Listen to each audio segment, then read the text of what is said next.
Imagine a society in which science was perverted into sheer horror and physicians were used as executioners. A location so obscure that no map showed it. In the name of research, thousands of people were tortured and killed in a facility established by Japan during World War II. This is the tale of Unit 731, which is among the most sinister periods in human history. A compound encircled by tall fences, guard towers, and round-the-clock surveillance stood in the icy suburbs of Harbin, in northeastern China. The Guangdong Army's Epidemic Prevention and Water Purification Department was its official name. However, it was known as Unit 731 within the Japanese military. It was headed by General Shiro Ishii, who was characterized as a cunning opportunist and a brilliant scientist.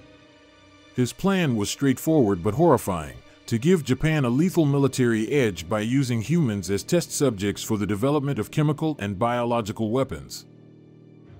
Thousands of prisoners were brought here between the late 1930s and the end of World War II. In addition to Koreans, Mongolians, Russians, and a few Allied prisoners of war, the majority were civilians from China. Nobody survived. They didn't even call the victims human. They were referred to as logs and records. The staff was able to treat them like objects rather than people because of that icy, dehumanizing label. The experiments inside Unit 731 are unbelievable. In order for doctors to track the effects of the diseases in real time, prisoners were purposefully infected with cholera, typhoid, anthrax, and plague. People were exposed to bombs containing shrapnel, chemicals, or fleas infected with plague, and they were tied to stakes in open fields. Tests for frostbite were administered to others. After being submerged in ice water and left outside in below freezing temperatures until frozen solid, the limbs were thawed to reveal the damage. Some of the experiments were much more graphic.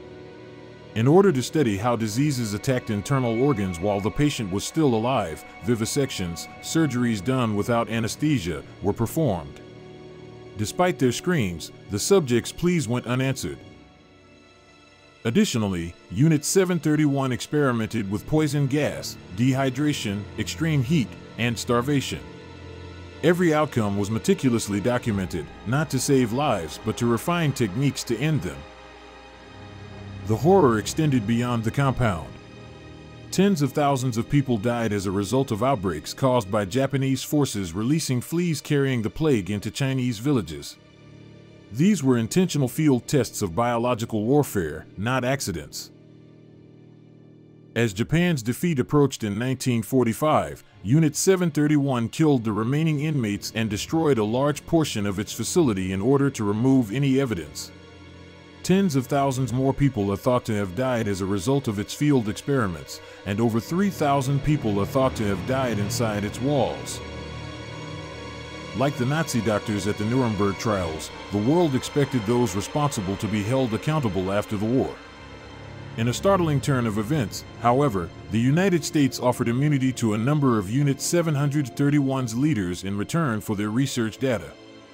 Some of the members of Shiro Ishii's team went on to hold prominent medical positions in post-war Japan, while the others lived their lives in freedom.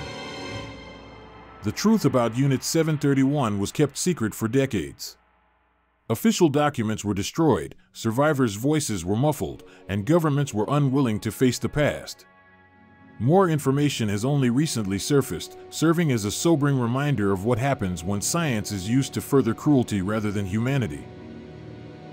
And that was Japan's covert death laboratory, Unit 731. Discovering the tales that the past attempted to conceal is what History Hidden Scenes is all about.